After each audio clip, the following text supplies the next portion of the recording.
Bueno, muy buenos días a todos ustedes. Muchísimas gracias por acompañarnos hoy en esta tercera conferencia del curso La geopolítica rusa en la transformación del orden mundial.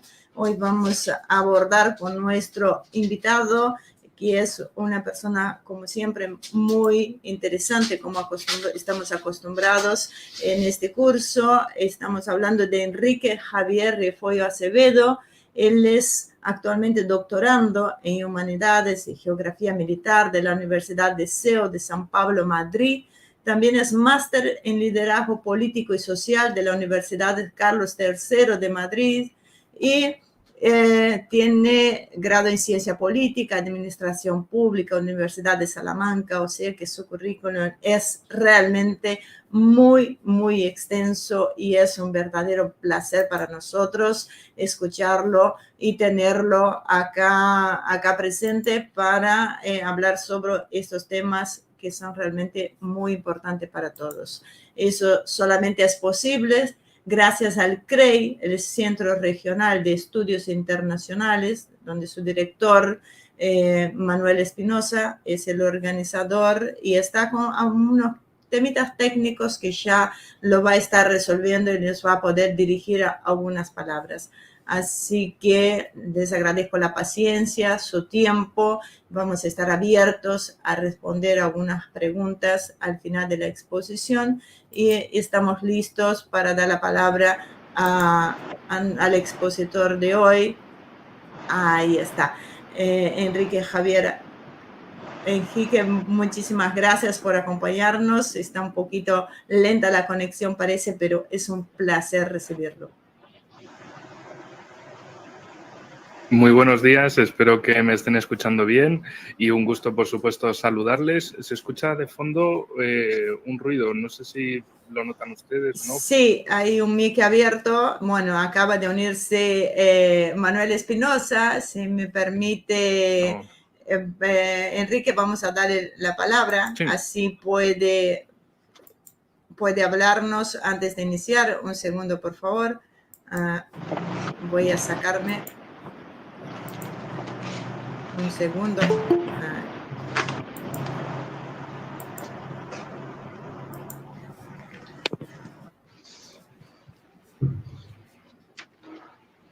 Manuel. Sí, muy buenos días, buenos días, Ivonne. Muchas gracias siempre por apoyarnos en todos los problemas técnicos que se dan a inicio.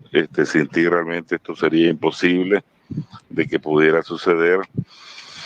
Eternamente agradecidos y contentos de estar aquí de nuevo. Queremos saludar a los participantes del curso, siempre a ustedes, los amigos de Asia TV Argentina, su director Marcelo Ramírez, a los hermanos del Proyecto Patria de Perú, con Carlos Amani al frente, que se ha convertido en tremendo apoyo para la internacionalización de este curso. Desde luego al expositor de hoy, que es un expositor de lujo, a Enrique Rafoy de España, ¿verdad? A quien le damos la más cordial bienvenida. Y sin lugar a duda entendemos que la conferencia, esta tercera conferencia de hoy, va a ser muy importante para todos los participantes de este curso. Queremos, a manera rápida de introducción el día de hoy, queremos destacar el carácter complejo de la temática, de la geopolítica como temática, que es lo que le da una enorme relevancia a este curso. Si la geopolítica como disciplina es muy compleja, novedosa también el estudio de nuestro continente en América Latina y el Caribe, también es muy complejo entender la geopolítica rusa, ya sobre todo porque los estudios en esta materia han sido demasiado occidentalizados y no tenemos o no se ha tenido las posibilidades suficientes para introducirnos a la visión, a la cosmovisión de la geopolítica rusa. También es importante porque lidiamos con la coyuntura compleja internacional. Nuestros dos expositores primero, Marcelo Ramírez de Argentina, Jorge Capelán de Uruguay, nos han introducido en esta complejidad internacional coyuntural, y ahora lo hace nuestro expositor Enrique Rafoy de España. Y sobre todo el papel que está jugando en esta coyuntura internacional la Federación Rusa, ¿verdad? Y sus aspectos geopolíticos en función de la transformación del orden mundial. Para información de nuestro invitado especial, nuestro expositor de hoy, en este curso hay expositores de diferentes países: Argentina, Uruguay, España, Perú, Brasil, rusos, alemanes y nicaragüenses. Y también tenemos un grupo de participantes en el curso de varios países hermanos, la República Dominicana, a quienes saludamos, tienen dos grandes grupos: Argentina, hay peruanos, hay chilenos, hay nicaragüenses y guatemaltecos. A todos les damos la bienvenida. No queremos sin antes expresar que esta tercera conferencia, verdad, que también tiene un carácter introductorio, va a servir como base para entrar a aspectos teóricos más profundos de la geopolítica como disciplina, a la geopolítica rusa como disciplina especializada. Luego, en las diferentes conferencias haremos un recorrido histórico del desarrollo de la visión geopolítica rusa, para aterrizar con un enfoque sociológico de los diferentes procesos geopolíticos que han transcurrido en Rusia, y que nos permita plegarnos, adaptarnos al proceso geopolítico que sucede en la sociedad internacional actualmente, en base a un método geopolítico existente, ¿verdad? Entonces, sin mayores preámbulos, le doy la bienvenida de nuevo al expositor Enrique Rafoy de España, a quien le deseo éxito desde ya en su tercera conferencia. Muchas gracias y adelante. Pues muchísimas gracias por tan buenas presentaciones, así que bueno, el listón está muy alto y más alto hay que dejarlo. Ya que hablamos de Rusia, uno de los autores que más destaca, tanto dentro como fuera de Rusia, es Alexander Dugin, del cual justo cuando me incorporé en la conferencia pasada, ahí se estaba hablando de él y bien que escuché. Entonces, sobre él, sobre sus obras, sí que me gustaría destacar un elemento fundamental que él señala, y es que el sistema geopolítico depende de la posición del observador y del intérprete. Es decir, cada país, cada persona verá la geopolítica desde un punto de vista muy distinto. Esto significa que no hay una noción de sistema geopolítico mundial único, sino hay varias formas de entenderlo, y claro, cada uno le dará una victoria a uno u otro lado. En líneas generales se puede resumir en dos partes: la telurocracia o poder de la tierra frente a la talasocracia o poder del mar. Pero antes de entrar en toda esa vereda, me gustaría dar un apunte básico para entender y analizar la geopolítica, y es una simple ecuación de los tres elementos que componen la geopolítica, y es el territorio y poder más la historia.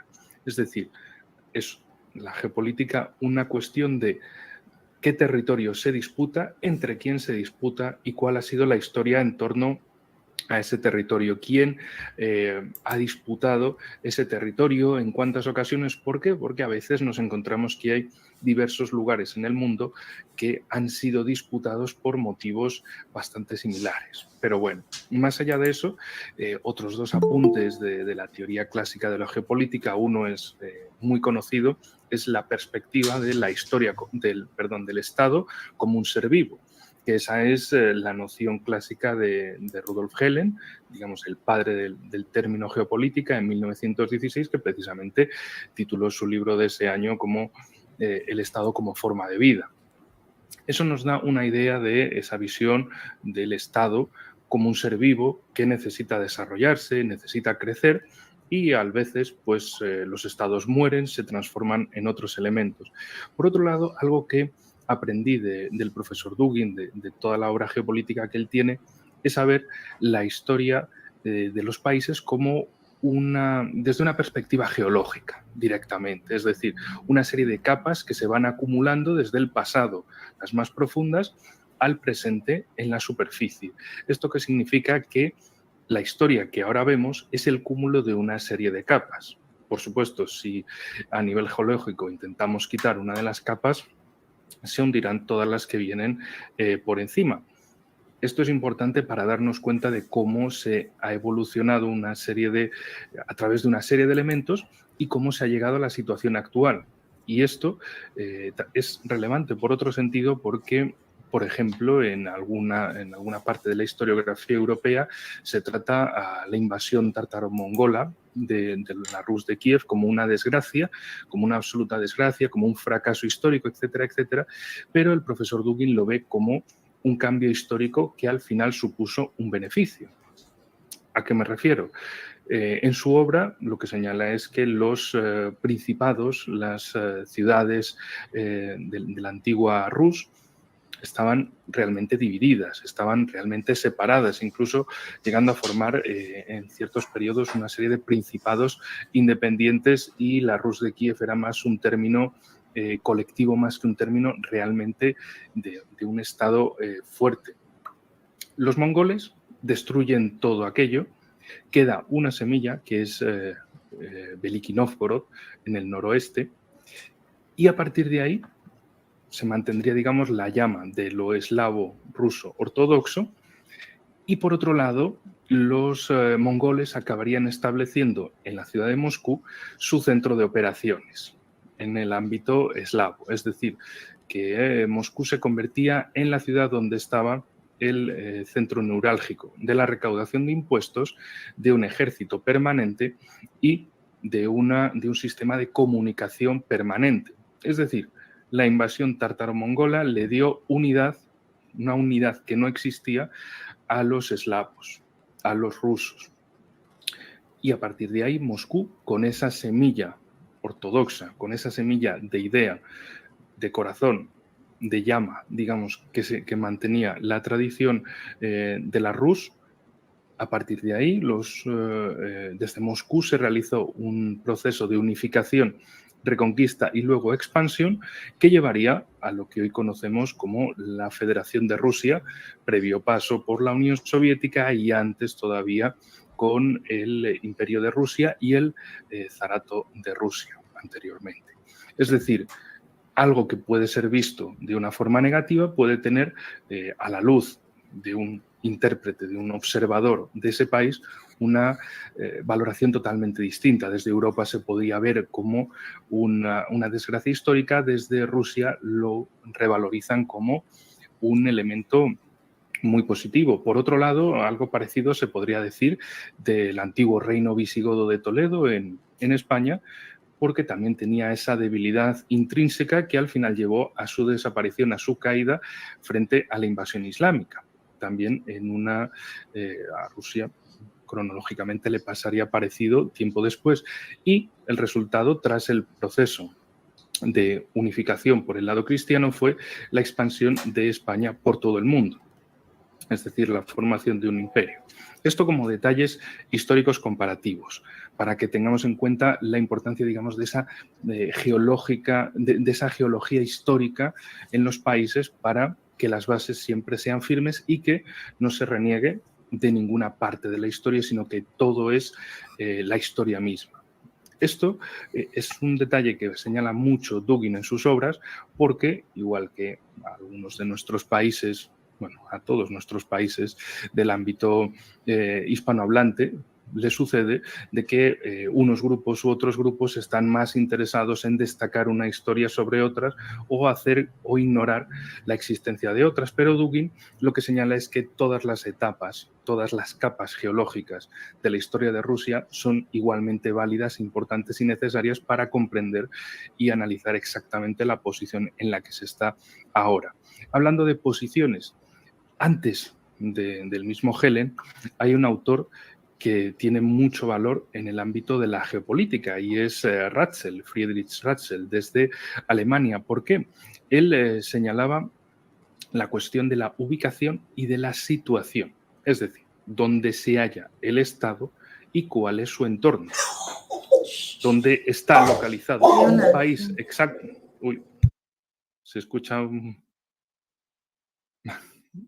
Ubicación y situación. Esto es fundamental para darnos a comprender dónde está el Estado y cuál es toda su vecindad. ¿Por qué? Porque si no se tiene ese sentido espacial, no se puede llevar a cabo ningún tipo de política internacional ni de una comprensión correcta de la geopolítica. Digo muchas veces que en España parece que la comprensión es que estamos al norte de Groenlandia, es decir, en un sitio donde no pasa absolutamente nada, donde no sucede nada y donde no tenemos vecinos, donde no hay ningún problema ni ninguna amenaza. Por otro lado, si uno ve el mapa, y por favor, Ivonne, si puedes poner el mapa mundi físico para que adorne ahí y se pueda hacer que la imaginación trabaje mejor sobre ello. Pues claro, si uno piensa, bueno, España ¿dónde está? España está entre el Atlántico y el Mediterráneo, entre Europa y entre África, entre América y entre Europa y África. Es decir, está en un punto de paso mundial. Y hasta hace poco más de 150 años, bueno, 170 años, era la única entrada y salida del Mediterráneo, hasta la apertura del Canal de Suez. Es decir, que todo pasaba alrededor de España. Eso es muy importante para que cada uno, desde la perspectiva de su país, se dé cuenta de cuál es la ubicación y la situación, dónde está y quién tiene alrededor. También, aunque no es tema de esta conferencia, bueno, mi doctorado es sobre la geografía militar y, por ejemplo, hay una obra, una de tantas, que están ahí olvidadas en archivos militares, de 1888, una fecha particularmente interesante para cualquier español, ya que, bueno, ¿qué pasaría 10 años después? Luego lo veremos. La cosa es que este militar apuntaba un detalle fundamental y era, señores, ¿a quién tenemos cerca? Cerca de Cuba y Puerto Rico tenemos a Estados Unidos, una potencia en expansión, una potencia a la que el mar ya no es tanto como parece. Algunos piensan que el mar que nos separa es un foso inmenso, pero los logros de la navegación marítima de aquella época, del 1888, hace que sean costas muy cercanas. Parece que nadie en el gobierno de España se ha dado cuenta de esa situación, de la presión que tarde o temprano ejercerá un país en expansión como Estados Unidos sobre nosotros. Por otro lado, también señalaba que Filipinas, esas islas que estaban ahí perdidas en Asia aparentemente, hacían frontera con dos países muy importantes, con China y con Japón. China, un imperio inmenso, que luego otros países europeos aprovecharon para lanzarse al colonialismo, especialmente ingleses y franceses, también alemanes, pero la cosa es que España parecía negarse a pensar dónde estaba situada. En el gobierno parecía que no había esas ganas de saber dónde estamos ubicados y situados. Y, por supuesto, Japón era un imperio en crecimiento y expansión en aquella época. De modo que 10 años después llegó la guerra con Estados Unidos, se liquidó el imperio de ultramar y aquí nadie parece en la política que ni lo vio venir. Esto es un detalle histórico de cómo a veces puede haber un desfase entre lo que piensen ciertos grupos de intelectuales, ciertos grupos de pensadores sobre la defensa nacional y luego los resultados que se dan en la política. Una política que en 1896, apenas 2 años antes de esa guerra, el presidente de gobierno de España dijo algo tan extremadamente lúcido, en un sentido irónico, porque decía, bueno, las relaciones internacionales son una cosa para los fuertes, entonces nuestra mejor opción es no hacer nada, no hablar con nadie, no hacer amigos, no hacer ningún movimiento, simplemente quedarnos ahí donde estamos y no hacer nada. Claro, ¿qué pasó? Que cuando llegó la guerra a España nadie le respondía, porque la política había sido ignoramos a todo el mundo y a ver si así con esa política del avestruz, pues no pasa nada. Pero claro, una cosa es lo que uno piense de sí mismo, la posición del observador y cuál es la posición de otros observadores, de cuáles son las intenciones de otros, cómo valoran el territorio, cómo valoran el poder y cómo tienen en cuenta la historia para darse cuenta, digamos, tener esa experiencia adicional, además de cualquier valoración en el momento presente. Pero bueno, volviendo sobre estas cuestiones, Dugin en sus obras trata, por ejemplo, sobre la potencia de la tierra o el poder de la tierra, la telurocracia, frente a la talasocracia o poder del mar. ¿Esto qué significa? Significan dos mundos, dos ideas distintas de entender absolutamente todo. Señala que no son simplemente un poder basado en la tierra o un poder basado en el mar, sino que el poder de la tierra, en resumidas cuentas, es más estable, más conservador, comunitario, mientras que la talasocracia, el poder del mar, como es el mar en sí mismo, siempre está en movimiento, siempre está en cambio, nunca tiene raíces de nada. Todo es, como digo, cambio absolutamente. Cualquier cosa pueden cambiarla en base a la proyección final de una talasocracia, que es hacerse con el control del comercio, hacerse con, digamos, el control, como luego él señala, de lo que es el Imperio Británico y Estados Unidos. Es esa gran potencia basada en el mar, basada en un sistema más allá de sus fronteras y no tanto una potencia hacia el interior, una potencia hacia la comunidad. Pero bueno, siguiendo con las cuestiones del vocabulario geopolítico, ahí tenemos el gran aporte precisamente o irónicamente de un británico, de Halford Mackinder, que él dio a la geopolítica varios conceptos que han sido desde luego fundamentales y siguen siendo fundamentales en la comprensión de la geopolítica en el mundo. Uno de ellos es Herland o corazón de la tierra, otro es Rimland o territorio costero y otro es la isla mundial. Estos tres conceptos son fundamentales porque toda la historia geopolítica para Mackinder se basa en la lucha entre el corazón de la tierra y todas las invasiones históricas a su alrededor frente a los que, digamos, intentan detener esas invasiones. En este caso es una historia, al fin y al cabo, de buenos y malos, donde el corazón del mar, el corazón de la tierra, que se ubica en torno a los Urales, pues serían los malos, los salvajes invasores de las praderas, y mientras tanto, pues habría una Europa, Occidente, civilización mundial invadida sistemáticamente desde el este, y ese discurso de 1904, además, de Mackinder, lo que venía a decir es que había que hacer todo lo posible por detener a Rusia o lo que viniera de allí, porque todo eso les iba a amenazar sus intereses en la isla mundial, es decir, en la suma de los continentes de Europa, Asia y África. Y ellos, los ingleses, tendrían que hacer presión a través de toda la zona costera, es decir, del teatro europeo, de Oriente Medio, con el Cáucaso, de Asia Central, del sur de Asia y de Asia Pacífico, para intentar comprimir en lo posible al corazón de la tierra, llevarlo lo más al interior, aislado de las salidas a los mares cálidos, y a partir de ahí la potencia del mar, el Imperio Británico, luego heredado como Estados Unidos, tendría la victoria sobre el mundo, porque el corazón de la tierra estaría comprimido. Esa idea nunca ha dejado de estar presente, como luego vamos a ver con casos prácticos. Bueno, casos prácticos que ya podemos enunciar. Conflicto en Crimea, en el Cáucaso, Nagorno-Karabaj, en el caso de Asia Central, Afganistán, en el caso de Asia Pacífico, Taiwán. Es decir, son esa serie de presiones por parte del poder del mar frente al poder de la tierra, que ahora está compuesto por el tándem Rusia-China.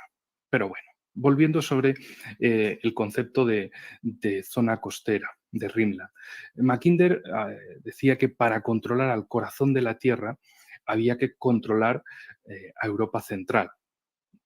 Y a través de ese control de Europa Central controlarían el corazón de la tierra, y eso significaría controlar el mundo entero. Por eso tantas presiones por parte de Mackinder para meterse en la guerra civil rusa, hacer todo lo posible por desmembrar el imperio ruso en tantas partes como fuera posible, para así conseguir ese objetivo geopolítico que había anunciado en 1904. Más adelante, en la década de 1940, sería otro estadounidense también, si mal no recuerdo, de origen holandés, Nicolas Spijkman, el que le añadió un poco más a la cuestión, porque él dijo, no solo es generar conflictos en Europa Central, sino en toda la zona costera. Es decir, en lo que hoy vemos que está sembrado de conflictos en torno a Rusia y China, en todo ese teatro europeo, Oriente Medio, Cáucaso, Asia Central, sur de Asia y Asia-Pacífico. Con toda esa serie de conflictos lo que intentan es separar el territorio que quede bajo influencia de la potencia del mar frente al territorio bajo la influencia del poder de la tierra, de la telurocracia. Otro de los conceptos interesantes, si mal no recuerdo, era de Brzezinski, es el cinturón de fracturas, o Shatterbelt en inglés. Esto ilustra, una vez más, en década posterior, la importancia de esa generación de conflictos para separar, para quebrar en todo lo posible la influencia del corazón de la Tierra frente al poder del mar. Aparentemente el teatro de operaciones, digamos, está en el ámbito del continente eurasiático o de la isla mundial, con África incluida. Pero esto también es un terreno que va al espacio del continente americano, como unos y otros, desde luego en la época de la Guerra Fría era muy notable, intentaban disputarse el sentido, la orientación geopolítica de unos países u otros. Pero al fin y al cabo, pues bueno, el mundo bipolar, luego trataremos del multipolarismo, se terminó en 1991 y hay otras condiciones actualmente. Me gustaría señalar pues, otros conceptos de Brzezinski, como el de jugadores estratégicos, es decir, aquellos países que por su tamaño, por su situación, por su ubicación, tienen la capacidad de influir notablemente en la política o en la geopolítica de la región en la que se ubiquen o del mundo entero. Dos jugadores importantes en el ámbito del continente americano son claros, Estados Unidos y Brasil, por el tamaño que tienen. Eso sí, el tamaño geográfico o demográfico puede ser una cosa, pero luego también hay que echarle voluntad al asunto, hay que echarle ganas y darse cuenta de dónde estás, quién tienes alrededor y quién puede tener, digamos, apetencia sobre el entorno. Y esto lo digo, y esto es algo que he hablado mucho con Carlos Mamani, porque Perú no se puede escapar de eso. Porque ¿dónde empieza el Amazonas?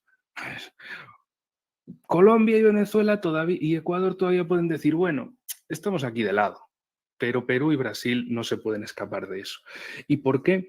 ¿Por qué digo esto? Bueno, porque una de las formas de fracturar estados en la actualidad es tirar por el lado de las guerras híbridas. Es decir, la guerra por otros medios no convencionales. Uno de ellos, que parece que han encontrado especial fijación en Brasil, y si en Brasil van, digamos, en primera posición, Perú va detrás, y Colombia, y Venezuela, y Ecuador, y Bolivia, si pueden también. ¿A qué me refiero con esto?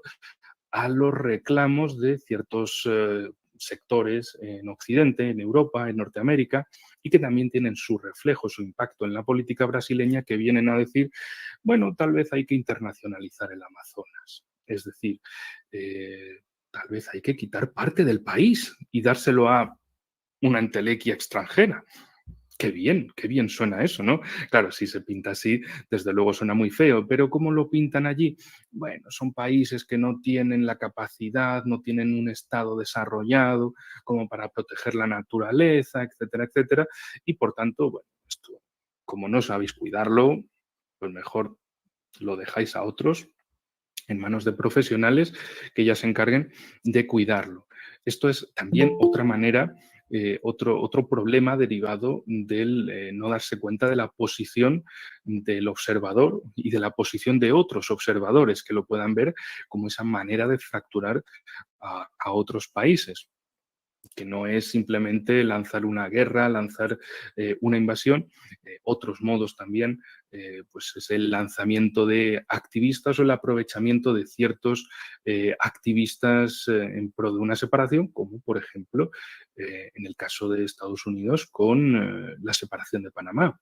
un elemento estratégico para ellos que nunca han querido soltar de ninguna manera y que siempre, por otro lado, y ya que tenemos muchos nicaragüenses aquí incluidos, el miedo que les da la posibilidad de que esos países, esas potencias de la Tierra, como puedan ser Rusia y China, construyan el canal de Nicaragua y que además encima pueda ser más ancho y por lo tanto permitir mayor navegación que el de Panamá. ¿Por qué? Porque perderían el monopolio de ese paso interoceánico, es decir, perderían un elemento fundamental para el comercio y para el dominio, para mantener ellos el dominio y para impedir que otros lo tengan. En definitiva, bueno, no sé si voy bien de tiempo, no voy bien de tiempo, porque quería dedicarle como unos 20 minutos a cada tema y luego, si es preciso, pasar a preguntas. Sí, me parece que sí, estamos bien de tiempo. Puedes, con soltura, desarrollar el tema, claro. Perfecto. Bueno, pues un detalle más que siempre le digo también a todos mis amigos argentinos, de una obra de Weigert, un estadounidense, también creo que era de origen alemán en este caso, emigró a Estados Unidos y ya se nacionalizó estadounidense. La cosa es que en la década del 50 hablaba de que Nueva York tenía un némesis en América, tenía una contraparte que se llamaba Buenos Aires y que por lo tanto el mayor rival en el continente americano era Argentina. Eso en la década del 50. En la actualidad, pues no. En la actualidad, lo que sí ven es que sigue habiendo otro enemigo en el sur, otro posible gran problema, y es Brasil. En definitiva, es también ver cómo no solo la comprensión de uno mismo hacia su país, hacia su entorno, sino también la geopolítica es muy importante conocer lo que otros piensan hacia uno mismo. A quién ven como enemigo, a quién ven como rival, a quién ven como competidor, porque de ahí acabará habiendo una serie de acciones mundiales. ¿Por qué digo esto? Bueno, algunos se sorprenden de que de los resultados, por ejemplo, de la cumbre de la OTAN en Madrid el pasado mes de junio. Básicamente fue la transposición de la estrategia de seguridad nacional estadounidense para todos sus súbditos de la OTAN. Es decir, Rusia mala, China mala. Rusia mala por el lado militar, China mala por el lado económico.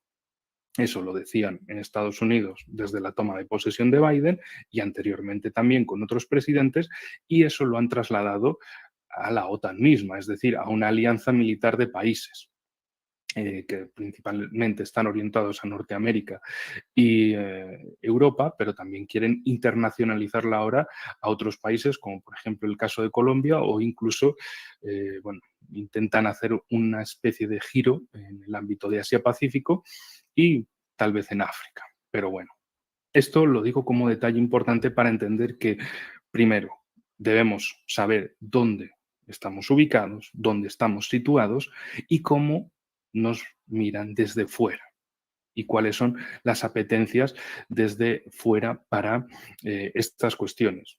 Casos de Argentina, el tema de Malvinas es fundamental para Reino Unido porque significa el control del paso del sur y la influencia hacia la Antártida. A veces en Argentina, tanto en la política como en la sociedad, piensan, no, pero si es que son 2 islas ahí de nada, son islas pequeñitas que están por ahí perdidas en el sur, ¿qué más nos da? Bueno, es un control geopolítico que lo ejerce una potencia claramente hostil al continente. Mientras tanto, si Chile y Argentina cambiaran de posición, cambiaran de enfoque y mirasen desde el punto de vista de nosotros tenemos una posición unificada, respaldada por nuestros vecinos más inmediatos en cuanto a potencia marítima, como puedan ser Brasil por el Atlántico y Perú y Colombia por el Pacífico, entonces la situación desde luego cambiaría. Las Islas Malvinas representan las Malvinas y los otros 2 archipiélagos que también tienen los británicos en la zona, así como otros en el Atlántico, que siguen teniendo su propia estrategia naval, aunque no sea el imperio de antaño, pero muy importante. Es cuestión fundamental que a veces uno se olvida de las cosas, pero, es decir, en los medios de comunicación o en la política, pero tener zonas costeras, zonas o islas, por muy pequeñas que sean, significa que tienen un mar territorial, una zona contigua y una zona económica exclusiva que superará normalmente muchas veces el territorio de una isla aparentemente pequeña. Esto significa recursos, esto significa la explotación, por ejemplo, de los recursos pesqueros, como sucede en Malvinas, también de recursos energéticos que puede haber en el subsuelo marítimo, y esto significa, al fin y al cabo, recursos que van para unos y no para otros. Si esto no se ve, pues luego pueden pasar cosas. En definitiva, para resumir la situación de geopolítica y sobre todo desde la perspectiva rusa. Lo que ellos ven a partir de las obras de Dublín es que, desde luego, lo que antes era el Imperio Británico ahora es Estados Unidos, pero sigue realizando la misma geopolítica, que es presión por toda la zona costera, por todo el Greenland, lo que, de hecho, aquí interdeterminaba el interior, todo ese conflicto para llevarlo primero hacia el interior y hacia territorios de salida al mar cálido, el aislamiento y luego la división interna, la partición interna. De hecho, perdón, es muy Enrique, interesante. Sí. Ahora no se está escuchando bien tu audio. ¿Podrías fijarte si pasó algo, se desconectó el mic? A ver. Por favor. ¿Me escucháis? Ahora sí, muchísimas gracias. Y ahora sí, Enrique.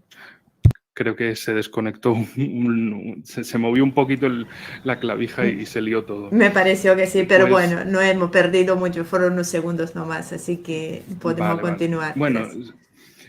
Si no, volviendo para resumir sobre lo anterior y así mientras tanto me da tiempo para encontrar una cuestión muy interesante. Bueno, no la encuentro ahora mismo, da igual. Hace unos meses encontré por Twitter una organización llamada Free Buriatia.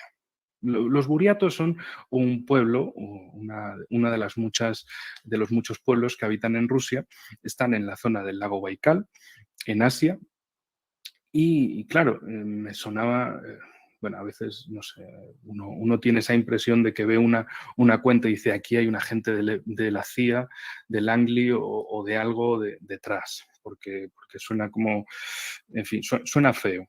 Y efectivamente la impresión era así. ¿Por qué? Porque esta organización llamada Free Buriatia, que estaba ahí activa en Twitter, querían la liberación del pueblo buriato frente a la opresión rusa, etcétera, etcétera. Lo más divertido era la dirección. La dirección era Alexandria, que está a unos kilómetros al sur de Washington, D.C. Bueno. Cosas que pasan, ¿no? ¿Por qué digo esto? Bueno, en otros casos, como por ejemplo,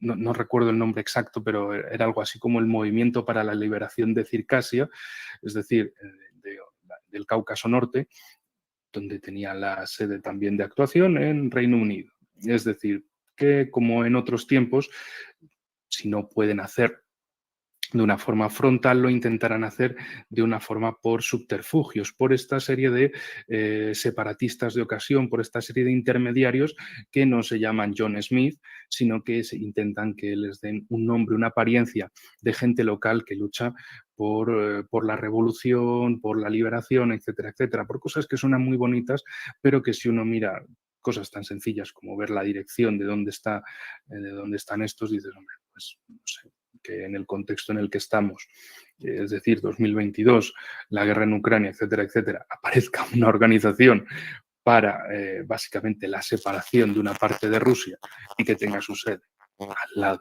de la capital estadounidense, huele mal. Se ve aparentemente que no es real. Enrique, seguimos nuevamente con el tema del sonido. Va a tener que estar atento a que no se desconecte el mic.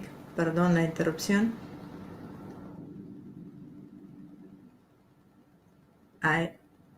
Ahora estás sin sonido. ¿Sí? ¿Me oís? Ahora sí. Ahora sí. Ya no me van a querer ver más porque cada vez que interrumpo Sí, es para reclamar el sonido, así que... Hola, hola. Ahora no oigo a nadie. Nosotros te escuchamos perfecto, ¿eh? Hola. Sí. ¿Me escucháis? Sí, sí. Yo no os escucho. Acá ahora voy a mandarle un mensaje por WhatsApp. Nosotros lo escuchamos perfecto. Vale, ¿me escucháis ahora? Sí, nosotros te escuchamos perfecto. Injerencia estadounidense, claramente. Bueno. ¿Me seguís escuchando? Te seguimos escuchando perfecto. A veces hay que desconectar y conectar para que vuelva todo a funcionar. Sí. Arte de magia. Sabemos cómo es el tema, creo que todos acá. El multipolarismo, del cual se habla mucho. Ahora, casualmente, cuando hablas, Enrique, casualmente Putin no tiene tanta influencia en la política de Rusia, etcétera. Que ha ido comentando Enrique, por vía de los hechos. Hola. Como la broma, otros políticos ya los han demostrado. Un segundo, estoy tratando de comunicarme con él porque hay una interferencia justo cuando habla. Enrique, ahí está. Vamos con los auriculares, son los auriculares pequeños, pero bueno, si me escucháis mejor. No sé, en fin. Vale. ¿Me escucháis? Qué increíble, te escuchamos bien cuando hablas normalmente, pero cuando expones no se te escucha bien. Así que... en fin, cosas inexplicables. Es la tecnología, es el arte de la magia de la tecnología, de este sistema. Sí. A ver si podemos seguir ahora. A ver, ¿me escucháis bien? Así te escucho bien. Veamos cuando empiezas a hablar de los temas. De cosas importantes. Pues, sí, pues es que no sé, es el micrófono que a veces funciona, a veces no, a veces... Ahora estás... ok. Pero bueno. Vale, pues multipolarismo, la cuestión. Es una cuestión que el profesor Dugin había comentado ya desde la década del 2000 y que algunos decían que no tenía ningún tipo de repercusión, de influencia en la política rusa, pero claramente, bueno, es un tema que ha ido emergiendo no solo en el mundo, sino también en lo que es las exposiciones y la defensa por parte del gobierno ruso. Es decir, llamar a la multipolaridad como elemento contrario a la unipolaridad estadounidense. Haciendo un resumen histórico donde lo habíamos dejado anteriormente, en 1991 desaparece el mundo bipolar de la Unión Soviética a Estados Unidos y queda uno solo, Estados Unidos. A partir de ahí se produce la década del 90, la década de la unipolaridad más evidente de Estados Unidos haciendo lo que le diera la gana en todo el mundo, desde la intervención en Irak a la intervención contra Yugoslavia, el bombardeo de Belgrado de más de un mes. Unas cuestiones, unas acciones unilaterales y que básicamente mostraban la fuerza, la capacidad de Estados Unidos para intervenir allá donde quisiera sin que nadie se le opusiera. El tema, por supuesto, siguió adelante en la década del 2000 con las intervenciones en Afganistán y en Irak, que luego también podremos hablar de los grandes éxitos que han tenido en la zona. Bueno, es más, vamos a hablar ya de ello ahora. Porque, por ejemplo, Afganistán, hace unos días se cumplía el primer año de la retirada estadounidense. ¿Y qué significó aquello? Pues 20 años, billones de dólares, miles de muertos y los talibán siguen en el poder. O sea, los sacaron de la cancha de fútbol y volvieron a entrar. Y Estados Unidos se va mostrando que es incapaz de mantener nada. Porque, a ver, sí, algunos dicen, bueno, es que la Unión Soviética también estuvo ahí 10 años intentándolo, ya, pero entre que se fue la Unión Soviética y que cayó el gobierno que habían dejado, pasaron 3 años.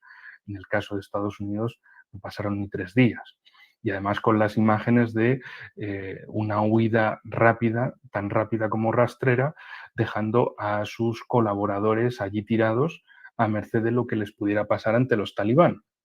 Es decir, entre 1991 y la intervención en Irak y 2021 con la situación en Afganistán, ahí es donde pongo el intervalo del mundo unipolar y de su propio ascenso y de su propia caída, por supuesto. ¿Por qué digo esto? Porque, bueno, otros países como el tándem Rusia-China, ¿qué es lo que le ofrecen a otros países? Seguridad y desarrollo económico.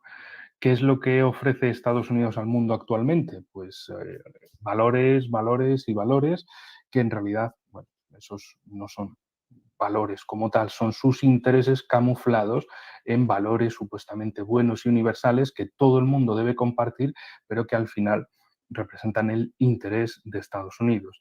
Han hecho en este último año todo lo posible para poner en riesgo la situación con el gobierno talibán frente a lo que ha hecho los países vecinos, tanto Rusia, China, Irán y Pakistán, que es decir, bueno, la situación es la que es, intentemos estabilizar el país, intentemos que sea lo más estable y sin un conflicto interno y que los talibán se conviertan en una especie de élite nacional que hay que asumir como que están ahí, que han estado esperando en el banquillo, que se han estado fortaleciendo, que ahora están en la cancha otra vez y que por lo menos hay que evitar que se metan otros jugadores indeseables, como puedan ser otros grupos terroristas tipo Daesh, en la situación, en la política, y que produzcan una guerra civil, produzcan más millones de refugiados a los países vecinos y una amenaza de terrorismo también para los países vecinos, lo que significaría,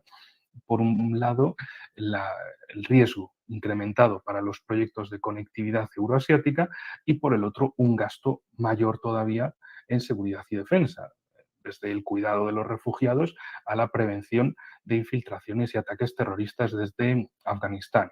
Esto, claro, es malo para las potencias de la Tierra, para las potencias euroasiáticas, pero es muy bueno para Estados Unidos que, al igual que Reino Unido en el 47, cuando abandonó la India, abandonó dejando la situación en un conflicto interno que llevó a la primera guerra entre India y Pakistán. Es decir, se van dejando la miseria y la guerra. Por el otro lado, desde Rusia y China lo que buscan es justo lo contrario, que esos países sean estables, que haya una cooperación a largo plazo y, bueno, la política es cuestión de esos países y de lo que quieran hacer, no meterse en estas cuestiones. Es decir, los valores, pues para ti los tuyos, para mí los míos. Aquí nos centramos en hablar de intereses comunes, de elementos que sirvan para converger en proyectos.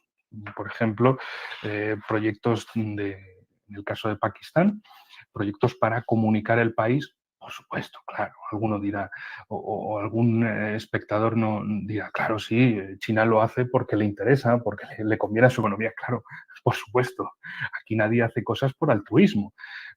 Pero, ¿qué pasa? Que China, desde su ciudad de Kashgar hasta el puerto de Gwadar, en la costa sur de Pakistán, ha construido una serie de infraestructuras, principalmente autovías, para comunicar el país, por supuesto, llevándose un beneficio China y, por otro, llevándose también Pakistán un beneficio, sin una imposición política, que es muy importante. Para Pakistán tienen una infraestructura que de otro modo ni soñarían, ni tan siquiera soñarían, porque de repente pueden tener comunicado el país, pueden desarrollar al calor de ese proyecto chino sus propias políticas económicas internas y su propia previsión externa. Y claro, otros países también, desde luego, quieren sumarse a esos elementos, sin imposiciones políticas y con intereses comunes, intereses compartidos, que significan, digamos, la expresión inglesa del win-win, del que todos ganen. Porque esto es importante de señalar, porque desde la perspectiva del multipolarismo de Dugin, lo que señalan es que el multipolarismo significa eso, que no haya una hegemonía, que no haya una imposición por encima de todos, una hegemonía de Estados Unidos o de cualquier otro país en el futuro, sino que sean precisamente intereses comunes los que guíen a los países y, por otro lado, en esa lucha contrahegemónica, la creación de unos polos del mundo multipolar. Como su nombre indica, multipolos, múltiples polos. En este sentido, ¿a qué se refiere Dugin con esta cuestión? Bueno, tenemos en el mundo una serie de organizaciones internacionales, la mayor parte salvo la Unión Europea hasta la fecha. La Unión Europea es de integración que se puede discutir mucho qué tipo de integración, pero de integración al fin y al cabo, y las demás son de cooperación entre países, con una previsión de que en el futuro se estrechen lazos y acabe habiendo diferentes integraciones regionales. ¿Esto qué significa? La creación de una serie de grandes espacios compartidos en cada uno de los continentes. Y, por supuesto, cada país tiene sus organizaciones internacionales sobre las que intenta influir a otros. ¿A qué me refiero con esto? Hace unos meses con la cumbre de la... se me ha ido ahora el nombre. De la OEA, a ver si alguno se acuerda, demasiadas cosas a veces. La cumbre que hubo en California, si mal no recuerdo, que el presidente de México y otros se quejaron porque no se permitió, creo recordar, la cumbre de las Américas. Exacto. Eso es una organización internacional que desde luego le interesa a Estados Unidos y por eso sigue con ello, porque le interesa alinear a otros países de la región americana hacia sí. Claro, en otros casos, como por ejemplo el Mercosur por un lado, ALBA por otro, la CELAC por otro, cada uno, cada país, cada bloque intenta construir su propio gran espacio que dé lugar en el futuro tal vez a un polo. Pero, por supuesto, hay países que lo que quieren no es una integración donde todos salgan ganando, sino una integración de control. Otro elemento que se me ocurre ahora y cabe la pena decir, por ejemplo, un país como Costa Rica, un país sin ejército. ¿Por qué esto es tan importante? Bueno, porque significa que no tiene capacidad de defenderse de nada del exterior, sino que depende de otro, de Estados Unidos. Es decir, si depende de otro, mal asunto. Porque la soberanía, pues si no tienes capacidades por ti mismo, claro, uno puede decir, bueno, Costa Rica, ¿qué capacidad puede tener? La puede tener en el marco, en primer lugar, de Centroamérica. Y luego puede ser Centroamérica y el Caribe. Centroamérica, el Caribe, México y Suramérica. Y eso ya sería no ser un elemento periférico, sino un elemento central en una integración regional de otro tipo. Pero bueno, esto lo digo porque, por ejemplo, en el caso de Serbia, un país muy azotado también por Estados Unidos y Reino Unido, es decir, por potencias del mar, han buscado que el ejército serbio se acabe dividiendo, se acabe diluyendo y se acabe convirtiendo casi en policía armada. Así es un país que han desarmado por otra vía, que no es la militar, sino por una vía ideológica. En otros casos, como por ejemplo en Colombia, pues, acaban convirtiendo un ejército en una especie de agrupación de operaciones especiales con otros elementos periféricos, pero que al final cumplen con el cometido para Estados Unidos. Un cometido de país pivote, de pivote estratégico de Estados Unidos hacia el ámbito, por un lado, suramericano, caribeño y en el Pacífico. También si pudiera pasar en una ocasión que Estados Unidos hubiera apoyado la existencia de un ejército colombiano muy fuerte, que incluso lo llegara a destacar por encima de todos los demás en la región, esto significaría un peligro para Estados Unidos en base a que, bueno, hoy puede estar Colombia tendida hacia Estados Unidos y a lo mejor con un cambio de idea esos recursos se van a otro lado. Y de repente han creado un ejército, han creado, digamos, un monstruo que se gira hacia otro lado. ¿Por qué digo esto? Bueno, lo que pasó con Japón. El Japón imperial, que era muy útil contra Rusia y contra China, pero que en su momento se les rebeló contra ellos y tuvieron que acabar luchando contra su propio monstruo. La manera ahora es que se debiliten, que sean débiles y que sean, sobre todo, sumisos y que dependan de otros. En el caso del mundo multipolar, de esa idea, es que cada uno tenga fuerza por sí mismo, sin que haya una hegemonía por encima de todos, sino que cada uno sea su propia fuerza, su propio polo, su propio, se podría decir, su propio imperio y civilización. Es decir, la civilización en un sentido de unión cultural y el imperio en un sentido de unión política. Digamos, por darle mayor profundidad a esos polos. Y básicamente, si tienen esa unidad cultural, tienen una unidad de entendimiento, si tienen una unidad política, tienen una unidad de mando que llevará a la realización de una serie de políticas orientadas digamos, al fortalecimiento de la soberanía de esos polos del mundo. Las organizaciones internacionales que existen ahora pueden ser una base interesante, una base compartida, pero que en algunos casos llegan a ser callejones sin salida porque están hechas no para una unidad y fortalecimiento, para la creación de un polo, sino para la existencia, digamos, de un callejón a ninguna parte. En el caso de la Unión Europea es muy claro.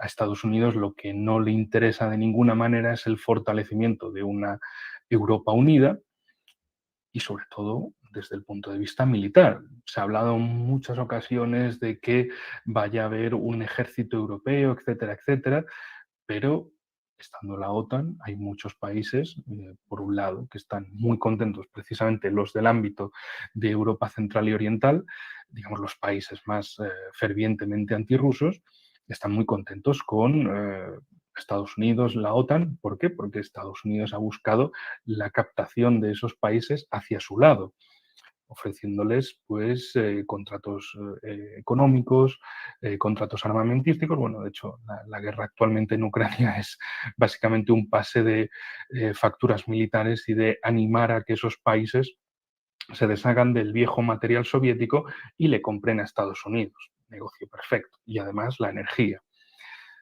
Con esto lo que digo es que bueno, la Unión Europea tiene un sentido inicial, una primera aproximación que puede ser muy positiva.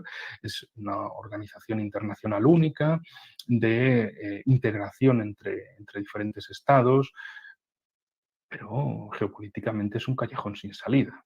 Es un callejón sin salida del eje franco-alemán, de una Europa oriental cada vez más separada, digamos, de la vieja Europa centro-occidental, y de una Europa meridional que no sabe ni por dónde viene ni por dónde va, en especial España, que es el país con la mayor desorientación geopolítica de la Unión Europea.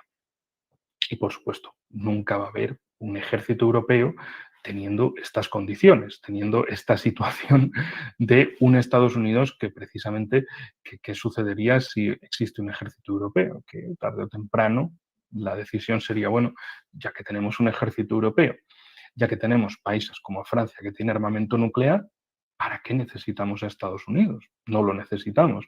Y de repente otros jugadores empezasen a ganar terreno y el mundo multipolar le pudiera surgir a los Estados Unidos en su mismo, digamos, en su mismo jardín, en su mismo patio. Por otro lado, en el caso americano, sería, digamos, el otro lado del jardín principal estadounidense. Si hubiera cualquier tipo de unidad, pues desde luego sería contraproducente para ellos. Por eso hacen todo lo posible para mantener, digamos, tensiones entre estados y dentro de los estados. Y para acabar, apoyando una serie digamos, de elementos para elegir entre liberales estadounidenses o la famosa izquierda woke, también, que es funcional a lo estadounidense, porque al final no se habla, como en el caso de Chile, más representativo, no se habla de quién domina los medios de producción, de quién maneja, quién tiene los recursos energéticos, de un poder militar y de nada de eso. No se habla de nada que lleve a una soberanía nacional. Se habla al final de, bueno, hay que dar abrazos, hay que ser comprensivo, hay que ser ecosostenible, hay que ser pues, lo que añadan en la moda del común, y al final, ¿eso qué significa? Que por ese lado va a haber uno de los países, digamos, uno de los eslabones en América que se va a ir debilitando cada vez más.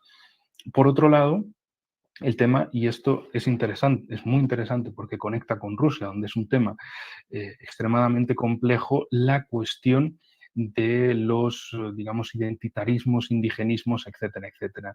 Os había comentado antes el caso de Free Buriatia y lo mismo para Circasia, y que eran elementos financiados, elementos instigados desde Reino Unido y Estados Unidos. ¿Por qué? Porque es su manera de entrometerse dentro de otros países, de crearles fracturas y de que con suerte y con mucho, digamos, esfuerzo de dinero y de años, esas fracturas lleven a digamos, a un desmembramiento interno, lo cual sería, desde luego, fantástico para ellos.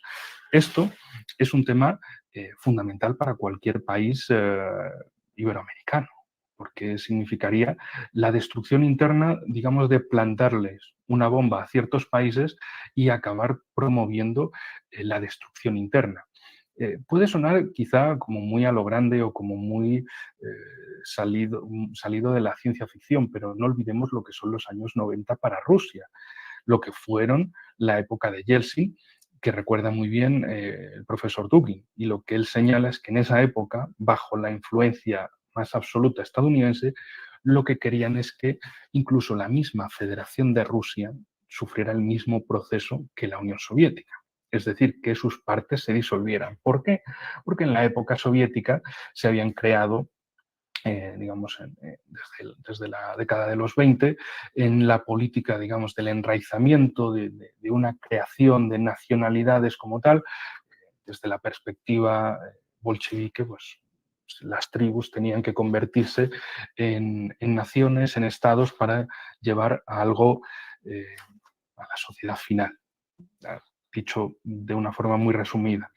Entonces, por eso, desde la Unión Soviética van delimitando una serie de territorios que se conocen, por un lado, como repúblicas socialistas soviéticas, y dentro de ellas las repúblicas autónomas socialistas soviéticas. Por ejemplo, en julio, en Uzbekistán, estalló la polémica muy grande con el caso de Karakalpakistán. ¿Qué pasaba? Que en la época soviética esa región era una república autónoma socialista soviética, y de aquellos polvos estos lodos. Es decir, de aquel internacionalismo obrero, internacionalismo entre los pueblos, etcétera, etcétera, de ese intento de elevación de pueblos que venían siendo tribus, en algunos casos incluso nómadas, convertirlos en naciones en un sentido occidental decimonónico. Pero bueno, a partir de esa política se establecen una serie de naciones exactas dentro de las repúblicas socialistas soviéticas y, en el caso de Rusia, dentro de la misma Rusia. Es decir, repúblicas en el Volga, repúblicas en el Cáucaso, repúblicas en el Oriente, en Siberia, como Yakutia, como Tuva, etcétera, etcétera. Al fin y al cabo, ¿eso qué significaba, volviendo a esos años 90? Que Rusia, que el gobierno de Yeltsin, le diera independencia a esas repúblicas rusas, que anteriormente eran repúblicas autónomas socialistas soviéticas dentro de la República Socialista Federativa Soviética de Rusia. Denominaciones muy largas y acciones muy cortas. Que lo que se supone que los soviéticos habían dicho que era una nación, pues nación por aquí, Estado por allá, y que se independicen. Claro, eso hubiera significado en los 90 básicamente la destrucción de Rusia, la destrucción interna completa, la absoluta disfuncionalidad del país, que pasaría a ser como uno de estos famosos quesos llenos de agujeros. Sí, parece un queso, parece que tiene forma de queso por fuera, pero por dentro está lleno de agujeros. Y esos países, esas repúblicas, funcionarían en un sentido que pudiera ir a favor de las políticas desde Moscú o en contra, que pudieran ser países funcionales a Estados Unidos, porque bueno, son estados pequeños, aislados, y que Estados Unidos ahí aprovechase para hacer enormes ofertas suculentas para que esos países se convirtieran en pivotes geopolíticos contra el corazón de la Tierra, contra Rusia. Afortunadamente aquello no sucedió. La guerra de Chechenia fue digamos, el punto culmen, tanto la primera como la segunda, la prueba de fuego de resistencia de la Federación de Rusia, que resistió a ese asalto. No se disolvió internamente, pero pensemos en lo que hubiera pasado si ya la misma disolución de la Unión Soviética, todo lo que produjo, si se hubiera disuelto la misma Federación de Rusia, el caos habría sido mucho mayor. Y de ese caos siguen intentándolo en otros países, intentando buscar la fragmentación interna y que no sea, por supuesto, ni una invasión al estilo de Panamá en el 89 o de la isla de Granada, o etcétera, etcétera, tantas otras intervenciones armadas directas, sino que sea algo interno y que sea algo con nombres que no sean pues los John Smith de toda la vida, sino que tengan nombres del país respectivo, que tengan acento del país respectivo y que no parezca una operación de injerencia, una operación de guerra híbrida. Que eso luego trataremos más sobre ellos. En cuanto al multipolarismo, desde luego se habla en todas partes del ascenso del mundo multipolar. Estamos en ese proceso de nacimiento, pero a veces los nacimientos en la historia representan la muerte de algo anterior, en el caso, el final de la unipolaridad estadounidense. Algunos incluso dicen que la unipolaridad, bueno, durante la década del 2010, ya tuvo sus periodos digamos, de flaqueza que la han llevado a la situación actual. Desde el mismo momento en el que, por ejemplo, Rusia, a petición del gobierno sirio, se posiciona en Siria y les dan el contragolpe tan espectacular contra el grupo Daesh, que recuerdo muy bien cómo, especialmente en España, también en Europa y en Estados Unidos, aparentemente nadie sabía cómo enfrentarse al Daesh, cómo hacerles frente, cómo derrotarles, y lo ponían como una amenaza de película, para que engañarnos, en esta sociedad tan hollywoodiense, tan peliculera. Parecía un enemigo incapaz de ser arrollado, frenado, derrotado, que simplemente se expandía su mancha negra por Irak, por Siria y Dios sabe por cuántos sitios más, hasta que llegaron los rusos y les pararon los pies con los sirios. Ese fue un punto de quiebre, desde luego, muy importante, porque, por otro lado, también desde Estados Unidos, desde la administración Obama, querían realizar una intervención en Siria al estilo de Libia en 2011, y Rusia estaba allí y dijo, aquí no. Y ese fue otro de los puntos de quiebre de ese unipolarismo, digamos, de esa limitación del poder hegemónico estadounidense en el mundo, de que no se le permite hacer lo que quieran, donde quieran, cuando quieran. Que hay otros países, otros estados en el mundo que pueden ser también polos de importancia mundial y que también significa que van a impedir, van a limitar ese poder hegemónico estadounidense. Y por tanto, de ese entredicho de la hegemonía se va hacia la situación actual, hacia este 2022, con un lado en Ucrania, con otro lado en Taiwán, es decir, conflictos gemelos para frenar, por un lado, a Rusia hacia Europa y Mediterráneo, y por otro lado, en China, hacia el Pacífico y hacia el sureste asiático, y en realidad pues hacia el resto del mundo, de intentar convertir, instrumentalizar a dos países, en este caso Ucrania y Taiwán, como elementos contra Rusia y China, pero claro, sin que Estados Unidos ponga nada más que los beneficios, las ventas de armas, y que otros países sean los que pongan la sangre. Lo cual, pues, como jugada estratégica es muy buena, pero desde luego que sí hablan de derechos humanos, de protección de los pueblos, etcétera, etcétera, pues queda muy feo decir que están instrumentalizando a otros para que les hagan sus guerras.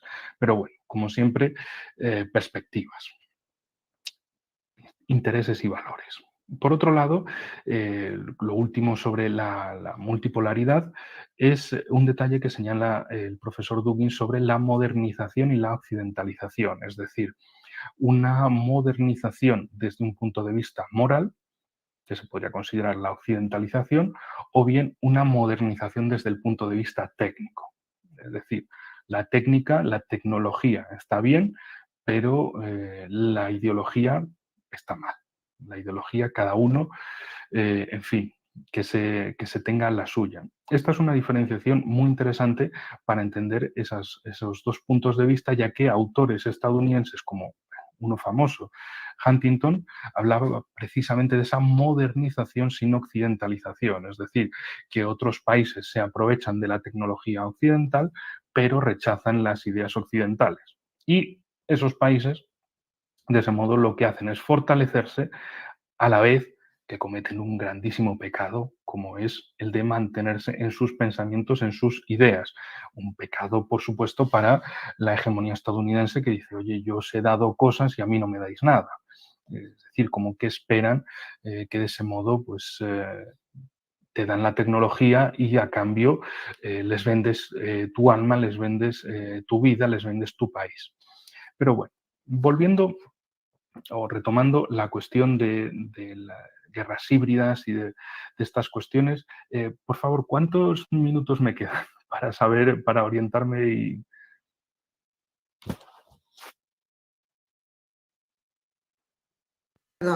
Perdón, no podía habilitar mi mic. Si pudiéramos redondearlo en 15 minutos, sería Vale. lo ideal. Nos va a quedar muy poquito tiempo para preguntas, de todas maneras. Vale. Aprovecharemos en la entrevista acá en Humo y Espejo para responderlas, si no.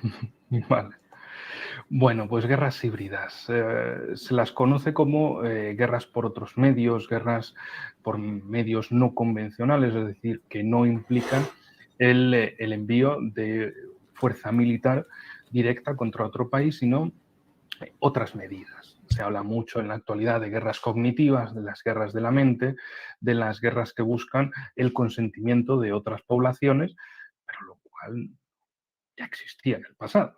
Solo hay que leer la obra de Sun Tzu, la pequeña pero útil obra del arte de la guerra, y ahí lo que hablan es precisamente de apuntar a la disensión interna del objetivo. Es decir, a que, sobre todo, la población odia al poder, que la población incluso se odie entre ellos, que haya odios, digamos, que haya una red de odios, de divisiones internas en el elemento objetivo. Y de ese modo la guerra se puede ganar por medios no convencionales, es decir, sin necesidad de recurrir a fuerzas militares. Vale. La guerra híbrida existe en el pasado. ¿Cuál es el elemento diferenciador en la actualidad? El ciberespacio, Internet, en el ámbito en el que estamos haciendo esta conferencia ahora mismo, porque creo que estaremos como en 5, 6, 7 países diferentes haciendo una conexión al mismo tiempo sin necesidad de recorrer miles de kilómetros en una serie de horas. ¿Por qué digo esto? Porque el ciberespacio precisamente elimina esa barrera temporal y de distancia. Se pueden hacer estas conferencias y podría haber todavía muchísima más gente de a lo mejor, pues quién sabe, de 100 países y la audiencia que esté viendo este programa pues puede ser también de muchos otros lugares y que la puedan ver o en directo o en diferido. Y, en definitiva, lo que permite este ciberespacio es la desaparición de esas nociones de tiempo y distancia como las conocíamos y que pueda haber interacciones de muchas formas en cualquier parte del mundo. Es decir, anteriormente la geopolítica, las acciones militares o económicas en el mundo estaban basadas en 4 elementos, en tierra, mar, aire y cosmos, o espacio ultraterrestre. Me gusta más cosmos porque es una palabra más pequeñita que encaja con todas las anteriores. Pero bueno, el ciberespacio abarca todas ellas, pero las abarca en una geografía absolutamente humana o de fabricación humana, mejor dicho. Es decir, la Tierra, los continentes existen con o sin personas, el mar lo mismo, el espacio aéreo lo mismo y el espacio ultraterrestre también. Pero el espacio de Internet existe por las personas y si se quita el elemento humano, deja de tener utilidad. No hay algo que exista en el ciberespacio sin la mano humana. También, por otro lado, a través de la mano humana cambia esa geografía. Es decir, en los 90 fue el auge de las plataformas, el auge de las páginas web, de los correos electrónicos, luego incluso de los chats, y más adelante se llega a la era de las redes sociales, que permitían una comunicación no no tanto punto a punto, es decir, un correo electrónico es enviar un mensaje de uno a otro o a una lista de correos, pero no te permiten la misma interacción que las redes sociales mismas, donde es a tiempo real y entre muchos elementos de una red. Es decir, se aumentan las interacciones tanto en cantidad como en calidad. Esto es fundamental para llegar a la cuestión de las guerras híbridas en la actualidad. Es decir, de intentar, en vez de utilizar espías como era en la antigüedad, de utilizar otra serie de elementos que pudieran ser activistas, ideólogos, blogueros, a veces se llaman, utilizar una serie de intermediarios para acometer un cambio en la política de otros países. De hecho, me gustaría, ya para pasar a resumir la cuestión de cómo se hacen las guerras híbridas, es decir, cómo se, desde el punto de vista estadounidense, cómo hacen para tumbar los gobiernos de otros países o cómo afectarlos o cómo cambiar directamente todo el régimen, es decir, alterarlo por una política concreta, cambiar un gobierno o directamente tumbar todo ese sistema político, es decir, es con esas tres opciones. En líneas generales se basan en dos escenarios, una revolución de color o una guerra no convencional. El caso de una revolución de color, digamos, es la forma suave, es la forma basada en protestas supuestamente espontáneas que sirven pues, para alterar, para cambiar, para rehacer un país objetivo. La guerra no convencional es eso mismo, pero en vez de manifestantes, grupos irregulares, grupos armados irregulares, que también sirven como esos intermediarios, pero en este caso violentos, que buscan tumbar al gobierno objetivo. Esto lo vemos muy claro, cómo se pasó de uno a otro, tanto en Libia como en Siria. Primero empezó la revolución de las protestas, fracasó y entonces empezaron a aparecer los grupos armados para luchar contra el gobierno. En el caso de Libia vencieron, gracias también al apoyo occidental. En el caso de Siria, a pesar de ese apoyo occidental, perdieron. Y de hecho la situación sigue en una enorme guerra interna tanto en Siria como en Irak. Luego habíamos hablado anteriormente de Afganistán y de ese resultado, de ese balance de 20 años de ocupación, donde los talibán fueron sacados de la cancha y volvieron a entrar en la cancha.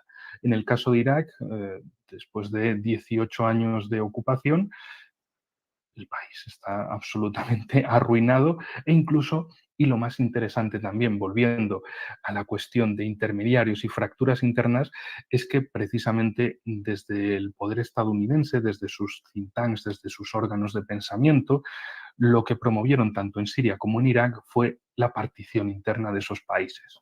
Aprovechando la situación, el conflicto, etcétera, etcétera, pues en el caso de Irak, no dividirlo en tres partes, el Irak suní, el Irak chií y el Kurdistán.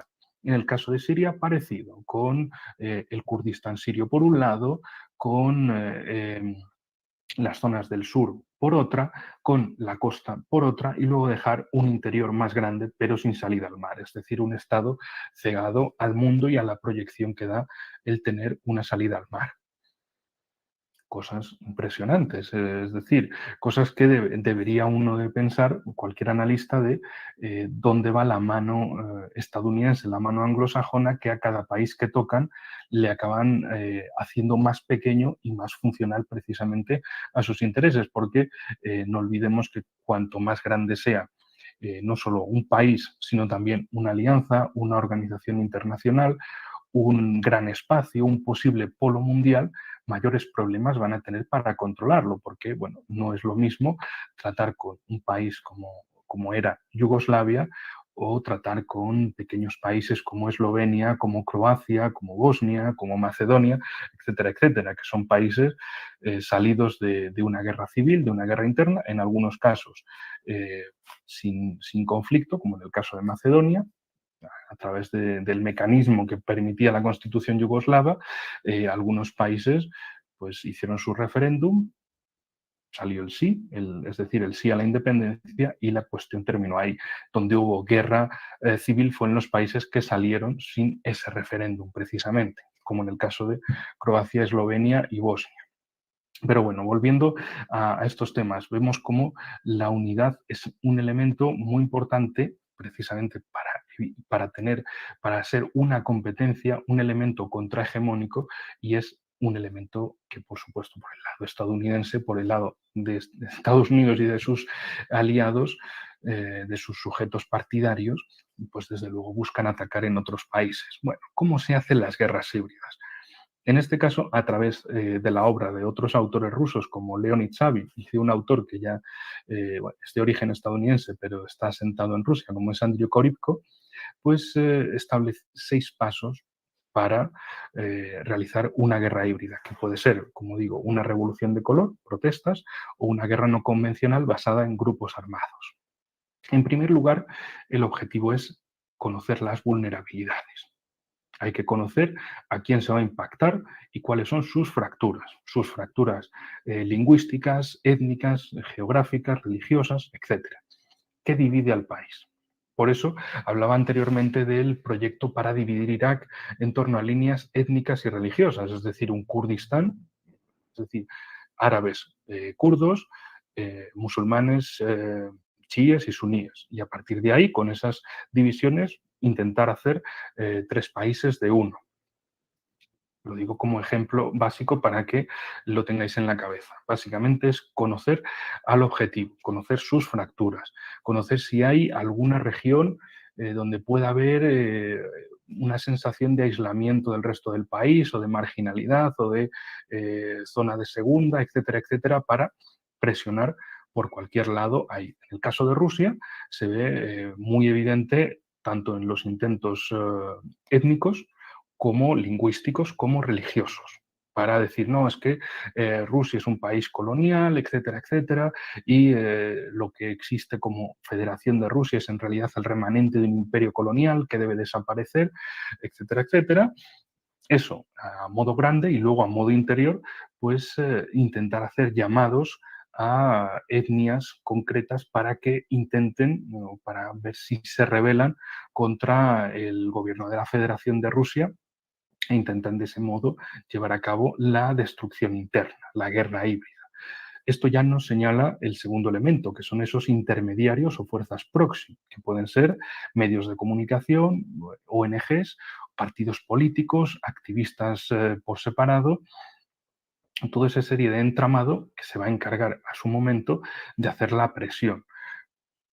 Pero en tercer lugar está la cuestión de la campaña informativa, porque sí, uno puede tener esos intermediarios, pero tendrán que establecer una narrativa mediática, incluso también apoyar una serie de acciones económicas y jurídicas. Hay que recordar, por ejemplo, en el caso de Rusia, cómo la supuesta oposición liberal básicamente ha llamado al establecimiento de máximas sanciones contra Rusia, incluso de una intervención militar contra Rusia, en esa lucha por la narrativa mediática, en esa campaña informativa. Tenemos las vulnerabilidades, tenemos los intermediarios y los tenemos haciendo una campaña informativa. El objetivo, en cuarto lugar, es crear la colmena, que se llama, una mente social colectiva para que todas esas ideas, todo ese núcleo de intermediarios, con toda esa campaña informativa, dé lugar a una corriente social que apoye lo que vaya a llegar al final. Es decir, que apoye un sentido, una orientación política concreta. Por otro lado, por supuesto, si la situación está bien, está normal, está estable en el país, eso es malo para una revolución de color o una guerra no convencional. Por eso siempre intentan generar el caos, atacar a ciertos objetivos económicos, políticos o sociales para que haya disturbios, para que haya problemas, que no sean el problema en sí mismo, sino que sea una corriente que se va estableciendo. Y aprovechando, en sexto lugar, el acontecimiento, el detonante, sirva para que toda la preparación anterior estalle en un punto final. Un ejemplo muy interesante de ello y muy cercano para ustedes es el caso de Bolivia. Hace años, con las elecciones, el detonante fue muy evidente. Cuando el apagón, cuando aparentemente la oposición iba a a alcanzar en votos al partido de Evo Morales y ahí se produce un apagón. Inocente, no inocente, etcétera, etcétera. ¿Qué es lo que parece eso? El detonante. El gobierno me sale una palabra demasiado madrileña, el gobierno está cometiendo una estafa, está engañando, está robando las elecciones. ¿Qué pasa? Que hay unas fuerzas proxy, unos partidos políticos con unos medios de comunicación que han establecido una campaña, una narrativa por su parte, han señalado el gobierno va a robar las elecciones, el gobierno va a perder y va a robar las elecciones. Pasa ese detalle, detalle que puede ser inocente o no, pero en ese contexto es fundamental como detonante para que estalle la situación en un elemento plausible de que el gobierno roba las elecciones. Pasa ese mínimo detalle y claramente es la seña de que el gobierno roba las elecciones y por el otro lado, es decir, por la parte exterior, Estados Unidos, por supuesto, lo respaldó con otros países diciendo sí, sí, sí, es verdad, el gobierno robó las elecciones, hicieron eso, etcétera, etcétera. Luego, el resultado final, el resultado años después, muestra una orientación totalmente distinta a esa fecha. Pero lo que tenemos que tener en cuenta es que en ese momento hicieron un cambio de gobierno. Es decir, hicieron una guerra híbrida en un aspecto de revolución de color, incluso casi acaba en una guerra no convencional con la participación de elementos armados que pudieron haber llevado a una guerra civil y una partición de Bolivia. Ahí es nada la tontería. Y todo aparentemente por un pequeño apagón en el día de las elecciones durante el recuento. Es decir, lo que tenemos que tener en cuenta es que esto no son conspiraciones, no son elementos que alguien en algún sitio se pone a pensar y salen de la nada, sino que tienen sus aplicaciones prácticas. Por otro lado, en el caso de Venezuela y Colombia, en la época de Trump, con John Bolton al frente, cuando apareció con esa carpetita y ponía envíen 5.000 chicos a Colombia, etcétera, etcétera. Esa era otra manera, otra forma de hacer una guerra no convencional, es decir, una guerra híbrida y también, por otro lado, que la hagan otros, que mueran otros, que sean otros los que se lleven la parte sangrienta de la situación y, por otro lado, con esa guerra híbrida, seguir sangrando un país como Venezuela de la misma manera que lo han hecho con otros países como Afganistán, como Libia, como Siria, como Irak. Es decir, que no haya un conflicto, si bien un conflicto interno devastador, pero que sirva para promover, digamos, la expulsión de población, la existencia de corrientes de refugiados hacia los países vecinos y que eso sea un problema, genere el caos en esos países y al final lo que sirva es para dividir cualquier tipo de alianza, de cualquier tipo de integración entre los países porque les ha venido un problema generado. Y de esta manera, bueno, la guerra híbrida se puede ver como una amenaza, que lo es, pero también como una oportunidad para repensar las situaciones en el mundo, es decir, darse cuenta de cómo se utilizan, es decir, cómo Estados Unidos y sus aliados están utilizando estos sistemas, esta, digamos, tecnología social, de que siempre van a buscar las vulnerabilidades del objetivo, saber sus fracturas, y ese punto fundamental es tanto, como digo, una amenaza como una oportunidad. Es una amenaza si no se hace nada, pero es una oportunidad para repensar cuáles son las vulnerabilidades del país y hacer algo por ello. También se puede ver cómo las vulnerabilidades son vistas de una mayor importancia desde fuera en base al uso que otros intenten hacer de ello. Y también a partir de ahí conocer cuáles son esos intermediarios, esas fuerzas proxy que les van a hacer la función en su momento de palanca de guerra híbrida. También de darse cuenta de esa narrativa mediática. En el caso de la guerra en Ucrania, la guerra, llámese como se quiera, la campaña entre Rusia y la OTAN en Ucrania, la operación especial rusa en Ucrania, cada cual la llama de una manera y eso ya nos muestra esa lucha por la narrativa mediática, por ver quién al final acaba llevando la hegemonía o por lo menos convenciendo a la mayor parte de personas de su narrativa mediática. Es muy interesante cómo en el caso europeo, bueno, cualquier cosa sirve para culpar a Rusia, absolutamente todo, y los medios de comunicación, digamos, del poder, de las estructuras de poder, los medios de comunicación masivos le hacen el favor a esa campaña, cómo sirven para luchar en favor de esa narrativa mediática y cómo, y es muy importante, en el caso español, en primer lugar, porque es el que más conozco, intentan censurar cualquier tipo de medio que diga lo contrario a los medios del poder y también tachar de agentes prorrusos, de intermediarios rusos, de agentes del Kremlin, agentes de Putin, a cualquiera que vaya en contra de la narrativa mediática establecida.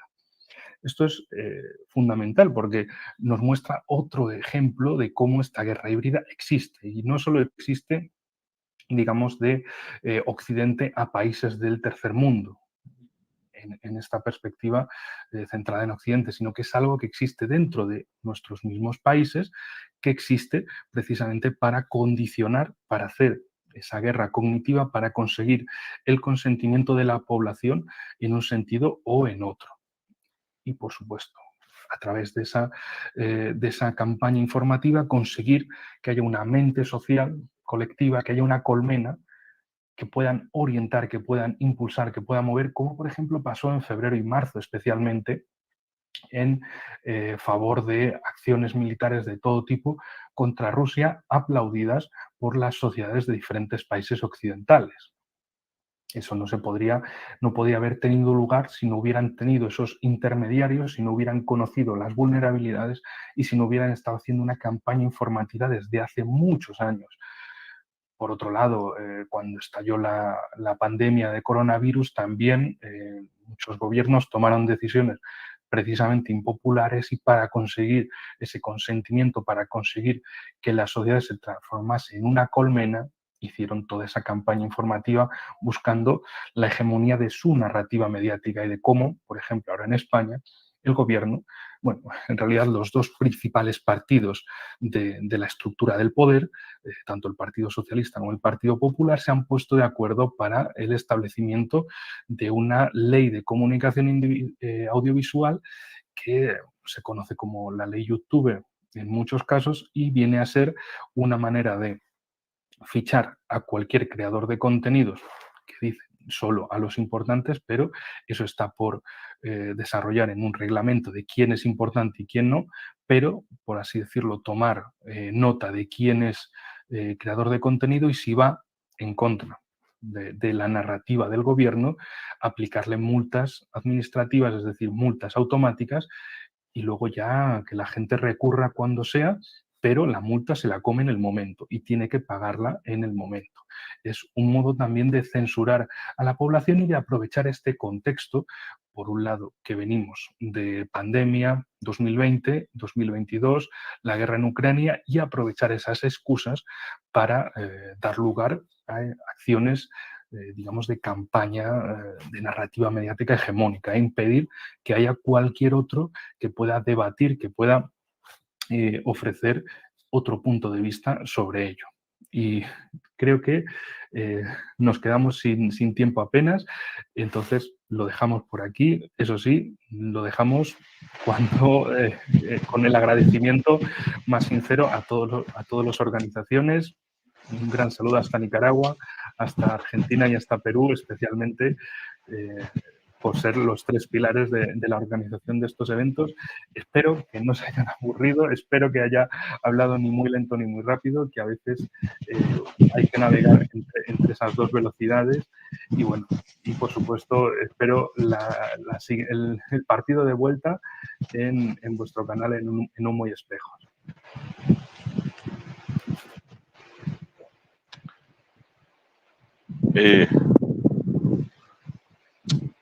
¿Me escuchas, Ivo? Sí, perfecto. Bien. Bueno, bien, primero agradecemos la exposición magistral del estudioso que nos acompaña hoy día. Nos parece increíble el recorrido del desarrollo histórico, teórico, que nos ha presentado de esa teoría clásica de la geopolítica. Inició por los conceptos de territorio, poder, historia. Nos trajo a colación los aportes de estudiosos como Rudolf Helen, Friedrich Ratzel, ya ni se diga los aportes contemporáneos que ha hecho el maestro Alexander Dugin, ¿verdad? Y lo básico de Halford Mackinder, de Zbigniew Brzezinski, que sin lugar a duda son componentes integrantes de ese andamiaje cognitivo sobre esta compleja disciplina, ¿verdad? Y nos trae, también nos trajo durante esta exposición a temas muy modernos, como lo que es el multipolarismo, y sobre todo la última parte que nos ha expuesto sobre la guerra híbrida, cómo se hacen, a quiénes les sirven, la necesidad de estudiar y entender aquellos elementos posibles o existentes de fractura que existen, donde la estrategia de desorganización social se implementa con facilidad. Muchas gracias, Enrique Refollo. No sé si da tiempo para alguna pregunta. Ivonne, creo que tú tenías una.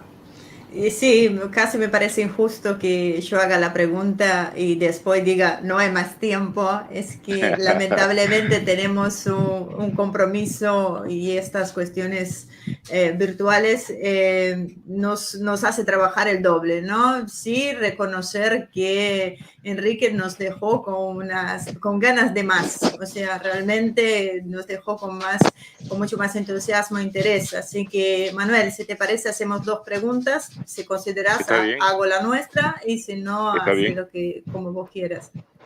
Está bien, 2 preguntas. Está bien. Hago yo una pregunta, después usted hace una. Bueno, no puedo comer genio, va a ser una muestra nomás de lo que uno podría esperar de tenerte acá en No Muy Espejos. O sea, es cierto que no podemos desconocer la influencia cultural de Estados Unidos, ¿no? Porque en buena medida se ha impuesto debido a esto, algo lo mencionaste a un principio. Normalmente lo que sucede en Estados Unidos migra hacia España, y la Argentina es un país donde absorbe mucho de lo que sucede, de esta influencia cultural. Anda. Hay un segundo que voy a silenciarte, Manuel. Tunique, un minuto, por favor. Entonces, siendo Argentina una de las mayores influencias culturales en la región, siempre lo he dicho, lo veo a mi país, Brasil, como el motor económico, indudablemente el gigante regional, pero Argentina supo tener una industria avanzada y muy importante, pero también fue víctima de un vaciamiento del pensamiento nacional. En los últimos años lo podemos observar claramente, este vaciamiento, pero en el principio de la charla vos mencionaste a México, pero no así Argentina. ¿Por qué no la tuviste en cuenta en este análisis? Bueno, en el caso de México, es importante tener en cuenta que desde la guerra en la mitad del siglo XIX, pues básicamente, bueno, México desapareció como potencia importante, desapareció como el primer país de Norteamérica para pasar a ser un país a la sombra de Estados Unidos, y que en muchas ocasiones parece que es un país que no es del ámbito hispanoamericano, sino que es una influencia directa de Estados Unidos. Y esto también es, por supuesto, muy pernicioso para México y para los demás estados iberoamericanos, porque es tener un país, el país hispanohablante más poblado del mundo, con una grandísima influencia de población mexicana en Estados Unidos, que se comporta en un sentido contrario. Es decir, es un pivote geopolítico que en vez de estar orientado hacia el sur, hacia Centroamérica, el Caribe y Suramérica, parece estar orientado enteramente hacia Norteamérica. Esto es muy importante. Por el lado argentino, desde luego, comparto tu apreciación del vaciamiento del pensamiento nacional. De hecho, en la década del 60 y 70, las grandes obras de pensamiento geopolítico se daban en Argentina y ahora ya no. Claro. Eso debería de ser una gran reflexión de por qué es así, por qué se pensaba de una manera o de otra, y también un elemento fundamental, la guerra de Malvinas, que no es vista en general como la guerra de la dictadura, sino como el final de un conflicto geopolítico que se venía llevando desde mediados del siglo XIX. Bueno, desde la misma ocupación británica de las islas. Es decir, era el capítulo final de un conflicto geopolítico entre Argentina y Reino Unido. No era la guerra de la dictadura como en algunos sectores quieren poner, precisamente para que se olviden los sectores sociales y políticos de Argentina de la cuestión de Malvinas, miren a otras cosas y se olviden de esa proyección tan importante hacia el mar. Y, por supuesto, Argentina es un país que ha absorbido toda esa posmodernidad estadounidense de una forma asombrosa y que lo ha llevado precisamente por el camino por el cual está diseñado ese... Uy, hay un... Gracias. Uy. Ahí está. Me estaba escuchando con 2 veces. En el caso, es decir, toda esta ideología woke posmoderna, ¿para qué sirve? Precisamente para crear países débiles, países orientados o más bien desorientados de los verdaderos problemas exteriores e interiores, y que simplemente pues acaben habiendo, como he visto, debates en Argentina de lenguaje inclusivo sí, lenguaje inclusivo no. Yo digo, si el problema más importante es proyección marítima, que ese es la gran falta de Argentina en un país que tiene todo ese frente costero desde el Río de la Plata hasta el paso interoceánico en el sur y la Antártida. Pero en vez de que eso sea el centro de las polémicas, lo acaba siendo si el lenguaje inclusivo está bien, no está bien, y esto como un ejemplo muy visible, muy ostentoso, de para qué sirve toda esa ideología desde Estados Unidos, desde universidades estadounidenses. Es una manera de que los países se entretengan en cosas absurdas, en elementos tangenciales, en la fabricación de discursos políticos que llevan al debilitamiento del país y a que la verdadera política la hagan otros. En el caso español también es muy claro y se ha notado, bueno, se nota cada vez que hay un conflicto internacional importante. Desde el mismo año pasado, cuando el presidente Sánchez estaba estallando la crisis en Afganistán y el señorito dijo que no iba a dejar sus vacaciones, que lo de Afganistán no era importante, que lo tenían todo controlado. Y a la gente, pues en general le importó muy poco, porque como la política exterior no se lleva mucho en España, pues por algo no tuvo una repercusión debida. No hay, digamos, esa voracidad por los asuntos internacionales, yo creo, en Argentina, en España y en otros muchos países, como la puede haber para los temas de farándula política, para los escándalos de...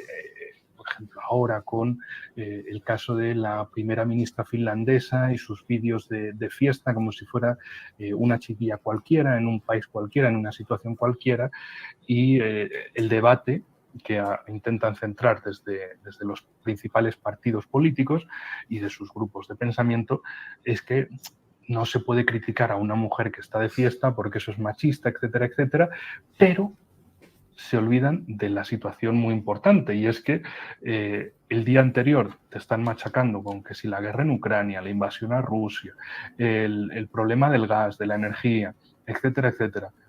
Y al día siguiente, no, es que no critiquen eso porque es mujer. No lo hagan. Dices, vamos a ver, ¿qué es Finlandia? Es un país que está en la línea de quiebre de todo el conflicto que habéis enredado. Es decir, es un país que está en la línea de fuego, es un país que desde Estados Unidos y otros países otanistas los quieren meter en la alianza. Es decir, no estamos hablando en un contexto vacío, no estamos hablando de un país cualquiera en una situación cualquiera, sino en un contexto muy concreto. ¿Referencias a ese contexto? Cero. Lo importante es que es una mujer joven, está de fiesta, tiene derecho a divertirse, etcétera, etcétera. Y es interesantísimo cómo precisamente los partidos de izquierda en España, como Podemos especialmente, han abanderado esa cuestión de es que no se puede criticar, que es una mujer que se está divirtiendo, que tiene derecho para eso. Y uno piensa, ¿pero qué clase de política de payasos, política de circo es esta? Pero ya se han olvidado de la guerra. O sea, ya se han olvidado de los problemas de la energía, de dónde vamos a sacar energía. Se han olvidado también de los problemas de las sequías en ciertas zonas de Europa. Se han olvidado de todo. Y cambian los problemas reales por estas ficciones temporales que, bueno, dan noticia para una semana y ya veremos la semana próxima qué otra noticia, qué otra absurda polémica nos trae. Y así arrastrando de polémica en polémica hasta que, bueno, la situación un día caiga del modo que sea. Pero a eso me refiero. La peligrosidad de estas ideas para separar a la población de los problemas reales de quién controla los recursos naturales del país, quién controla la energía, los medios de producción, el ejército, si tiene capacidades, si tiene fuerza, cuáles son las amenazas posibles a las que nos enfrentamos, etcétera, etcétera. Todo eso se deja de lado y se acaba pues eso, en discursos absurdos de ahora la polémica es esto y no la critiquen porque machismo, no sé qué. Pero ¿y la situación de guerra? Ya nos hemos olvidado de la realidad y nos centramos en la ficción política del momento.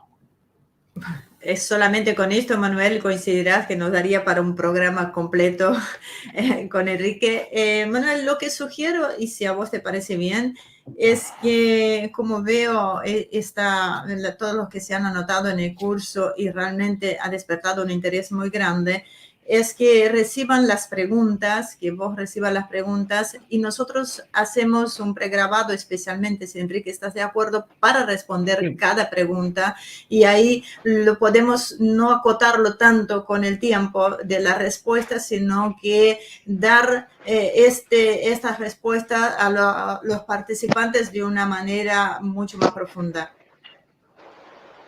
Sí, me parece excelente porque la realidad es que si Enrique está de acuerdo también vamos a necesitar durante este ciclo de conferencia que esté nuevamente con nosotros. Está programado para alrededor de 15 conferencias y vemos la gran necesidad de solicitarte que esté y a invitarte que estés de nuevo con nosotros. Pues con mucho gusto acepto la invitación y aquí estaré.